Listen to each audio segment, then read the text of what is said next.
Bonjour, aujourd'hui je vous propose un polar, Les Militantes de Claire Raphael. Alors évidemment, il y a des morts, ou plutôt des mortes, abattues dans la rue. Ces femmes ont une caractéristique, elles ont des engagements dans la société et en particulier auprès des femmes battues. Bien sûr, je ne vais pas vous raconter l'histoire. L'intérêt est de se laisser mener par elles jusqu'au dénouement tout à fait insoupçonnable. En revanche, je vous préciserai que Claire Raphael est elle-même ingénieure dans la police scientifique. Et avec ce roman, elle nous ouvre les portes de la brigade du crime et on voit comment une équipe est amenée à démêler une affaire comme celle-là. On voit les outils dont ils disposent, anciens, avec les autopsies, les enquêtes de voisinage, et plus modernes, avec la psychologie et bien sûr les sciences. Par exemple, aujourd'hui, on peut construire le portrait robot d'un criminel à partir de son génome si jamais il a laissé des traces d'ADN quelque part. Alors, l'autrice adore son métier, elle a envie de le partager. Elle dit que c'est un des métiers les plus rudes, mais aussi un des plus beaux, c'est un métier passion.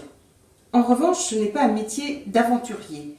C'est un métier où il faut de la méthode, de la rigueur, beaucoup de patience. On passe plus de temps à décrypter les relevés bancaires des suspects, ce qui s'est passé sur leur iPhone, qu'à courir après eux en mettant un gyrophare sur le toit de la voiture.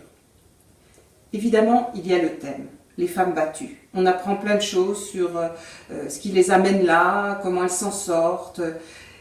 Et le féminisme est plus large aussi, puisque Claire Raphael invite à travers son personnage d'Alice, spécialiste de balistique, elle invite toutes les femmes à se libérer des carcans qu'elles ont auto-intégrés à partir des conditionnements de la société patriarcale.